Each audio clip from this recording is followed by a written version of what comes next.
আমরা কিন্তু কালকে থেকেই মাঠে থাকবে এবং আমাদের বাংলাদেশ আর্মি বা বাংলাদেশ পুলিশ থেকে শুরু করে সকলেই কিন্তু বলেছে উপজেলা পর্যায় থেকে আমরাও একটি টিম গঠন করে দিব, যেখানে আমাদের উপজেলা পরিষদের সকল দপ্তর প্রধান এবং অন্যান্য অফিসাররা, তাদেরকে ট্যাগ অফিসার হিসেবে দায়িত্ব দেওয়া হবে। তারাও রোটেশন অনুযায়ী এই 157টি মণ্ডপে আপনাদের সাথে দেখা করবেন, কথা বলবেন। একটি নিয়ন্ত্রণ কক্ষ গঠন করা হবে, মোবাইল নাম্বার দেওয়া থাকবে, এটি উপজেলা নির্বাহী অফিসারের কার্যালয়ে। আপনারা যে কোনো সময় 24 ঘন্টায় এই মোবাইলটি খোলা থাকবে, যে কোনো বিষয়ে সমস্যা হলে সেটা জানাবেন। এছাড়া আমাদের ফায়ার সার্ভিস থেকে 102 নাম্বার থেকে ফোন দিলে তারা ফায়ার সার্ভিস জনিত যত জটিলতা আছে সেটা তারা নিরসন করবেন। বাংলাদেশ পুলিশের 999-এও আপনারা কল করতে পারবেন। আর এছাড়া বাংলাদেশ সেনাবাহিনী থেকে তো বলেছেন, ওনাদেরও ইমার্জেন্সি লাইন মোবাইল নাম্বার দেওয়া, কন্ট্যাক্ট নাম্বার দেওয়া আছে, সেখানে আপনারা যোগাযোগ করতে পারবেন। সার্বক্ষণিক নিরাপত্তার বিষয়ে স্বেচ্ছাসেবক টিম গঠন করা হবে। রাজনৈতিকভাবেও অনেক সংগঠন কিছু টিম গঠন করেছে, কিন্তু আমাদেরকে একটা টিম গঠন করতে হবে, যেটি আমরা ক্যাবিনেটে পাঠাবো, স্বরাষ্ট্র মন্ত্রণালয়ে পাঠাবো। সো আপনাদের তরফ থেকে সেই স্বেচ্ছাসেবক টিমের নামের তালিকা কালকের মধ্যে আমাদেরকে প্রোভাইড করতে হবে। আমরা এই নামগুলো মোবাইল নাম্বার সহ থাকতে হবে, যেগুলো আমরা পরবর্তীতে স্বরাষ্ট্র মন্ত্রণালয় এবং জননিরাপত্তাতে পাঠাবো। এছাড়া দুর্গাপূজায় আরেকটি সবচেয়ে বড় সমস্যা গুজব। ফেসবুকে অথবা আমাদের অনেক জায়গাতে অনেক গুজব রটে যায়। আমরা গুজবে কান দেওয়ার আগে অবশ্যই জাস্টিফাই করব যে এই যে গুজবটা এসেছে সেটা কতটা সত্য। যে টায়ারের কথা বলা হচ্ছে, যে আমরা প্রথমে গ্রাম পুলিশ, আনসার এবং স্বেচ্ছাসেবক টিম, পূজা উদযাপন কমিটির সভাপতি, সাধারণ সম্পাদক, এরা আগে কাজগুলো আগে তারা নিশ্চিত করবেন যে এই গুজবটা সঠিক কিনা, তারপরে এটা আমাদের পর্যন্ত আসবে।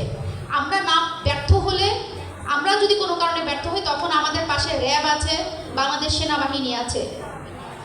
বিদ্যুৎ সরবরাহের বিষয়ে কথা উঠে এসেছে, নিরাপত্তার বিষয়টি কথা উঠেছে। আমাদের স্বেচ্ছাসেবক টিমদের কিন্তু অনেক বড় দায়িত্ব, বিশেষ করে রাত্রের বেলা যখন প্রোগ্রামগুলো চলবে, নারী এবং শিশু তারা যেন নিরাপদে পূজা মণ্ডপে যেতে পারেন এবং পূজা মণ্ডপ থেকে ফিরতে পারেন। আমি আমার উপজেলা প্রকৌশলীর দৃষ্টি আকর্ষণ করব এবং পিআর সাহেবের দৃষ্টি আকর্ষণ করব, যদি কোথাও বর্ষাজনিত কারণে রাস্তায় একটু বালি বা একটু মাটি ফেলার প্রয়োজন হয়, এই বিষয়গুলো আপনারা দ্রুত আমাদের সামনে নিয়ে আসবেন, আমরা যাতে এই কাজগুলো দ্রুত করে দিতে পারি। যানজট নিরসনের বিষয়টি ট্রাফিকের অফিসার ইনচার্জ বলেছেন, তিনি সর্বোচ্চ গুরুত্ব দিয়ে দেখবেন। এছাড়া আমাদের ডেঙ্গুর একটা মৌসুম চলছে, আপনারা সকলেই অবহিত আছেন যে আমাদের প্রায় 70 জনের মতো ডেঙ্গু আক্রান্ত রোগী আমাদের হাসপাতালে ভর্তি আছে।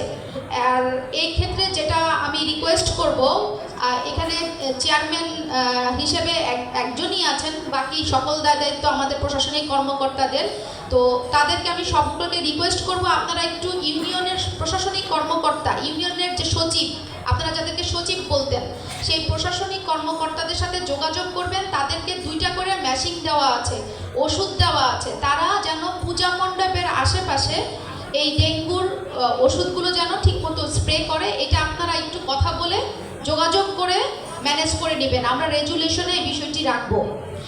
এছাড়া প্রতিমা বিসর্জন, এটা একটা বড় বিষয়। আপনারা, আমাদের নির্দেশনা আছে রাত 8টার মধ্যে প্রতিমা বিসর্জন নিশ্চিত করতে হবে।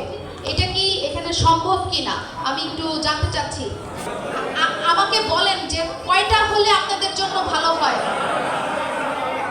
শুনেন, আমাদের নিরাপত্তার বিষয়গুলো চিন্তা করতে হবে। আগে কি হয়েছে সেটা আমি জানি না, কিন্তু আমার যে গোয়েন্দা সংস্থার টিম আছে, আমি তাদের সাথে কথা বলে সর্বোচ্চ 9টা পর্যন্ত করতে পারবো, এর বেশি আমি করতে পারবো না। 9টা নিরাপত্তার সাথে আমার রিকোয়েস্ট থাকবে, আমার 9টার মধ্যে আপনারা শেষ করার চেষ্টা করবেন। এটা আমার পক্ষে বাড়ানো সম্ভব না, কারণ জেলা লেভেলের সিদ্ধান্ত হয়েছে রাত 8টা।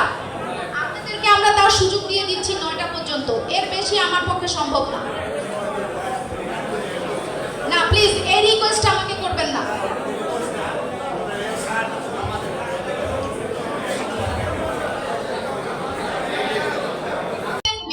আপনারা বলে দিবেন রাত 8টা, কিন্তু এটা আপনারা 9টার মধ্যে ক্লোজ করবেন। আমি এর বেশি কিছু এখন এই মুহূর্তে আর করতে পারবো না, ঠিক আছে? আচ্ছা, আজান এবং নামাজের সময় বাদ্যযন্ত্র এবং মাইকের ব্যবহার একটু সবাই একটু থামবো। সমাজের সময় আমরা এটা আমাদের মতো করে সমন্বয় করে সহনীয় মাত্রায় রাখবো, ঠিক আছে? আর ফেসবুকে ব্যবহারের ব্যাপারে যার যার সন্তান থেকে শুরু করে যার যার জায়গা থেকে ফেসবুকে কোনো প্রকার গুজব যাতে না আসে, এবং গুজব যদি কেউ প্রকাশ করে তাকে চিহ্নিত করার চেষ্টা করব। ফেসবুকে কোনো ধরনের গুজব যেন না আসে আমরা দেখব। আমরা সবাই একসাথে কাজ করব, সকল রাজনৈতিক সংগঠন এবং সকল ধরনের অরাজনৈতিক সংগঠন, স্বেচ্ছাসেবক দল বা স্বেচ্ছাসেবক টিম যারা থাকবেন, তাছাড়া আমাদের মাঝে থাকবে বিভিন্ন এনজিও, সবাই মিলে আমরা খুব সুন্দরভাবে এই দুর্গাপূজার আয়োজনটি শেষ করব। আপনারা একটু চুপ করেন, আমাদের কথাগুলো একটু শুনবেন প্লিজ। উদযাপন এবং আয়োজন উপলক্ষে আজকে এই মত বিনিময় সভা এবং পাশাপাশি আইন শৃঙ্খলা কমিটি মিটিংয়ের সম্মানিত সকল সদস্যবৃন্দ, আজকের এই উদযাপন কমিটির সম্মানিত এবং মান্যবর উপজেলা নির্বাহী অফিসার মহোদয় এবং প্রশাসক, উপজেলা পরিষদ কেরানীগঞ্জ, সবাইকে আমার পক্ষ থেকে সালাম এবং নমস্কার। আমরা আমাদের দেশের একটি জাতীয় প্রোগ্রামই বলবো। কেন জাতীয় প্রোগ্রাম বলবো? কারণ শারদীয় দুর্গা উৎসব এটি আমাদের কোনো ধর্মীয় অনুষ্ঠান নয়, এটিও এখন আমাদের সমগ্র জাতির, বাঙালি জাতির উদযাপনের একটি, সবার পক্ষ থেকে উদযাপনের একটি প্রোগ্রাম। এখানে অংশীদারিত্ব কোনো বিশেষ সম্প্রদায়ের নয়, এখানে অংশীদারিত্ব জনমত সবার, কারণ সবার বিচ্ছিন্ন নিরবচ্ছিন্ন সহযোগিতা ছাড়া এভাবে পূজা শান্তিপূর্ণভাবে উদযাপন এবং পরিসমাপ্তি কখনোই সম্ভব হয়নি এবং হবে না।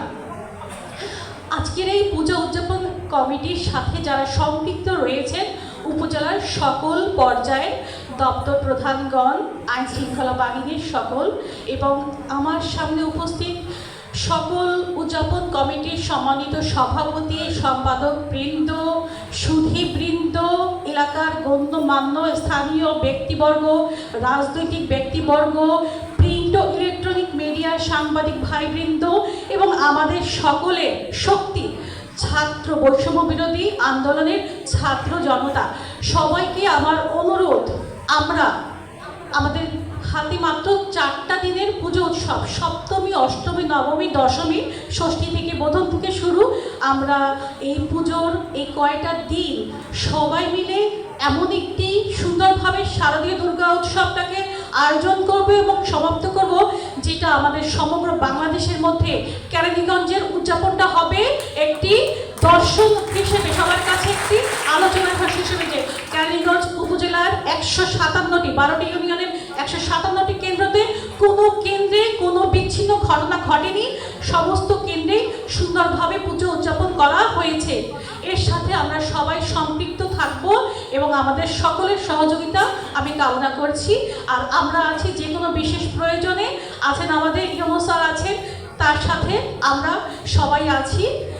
আপনাদের সহযোগিতা আবারও কামনা করে ধন্যবাদ জানিয়ে সবাইকে শেষ করছি। ভালো থাকবেন সবাই।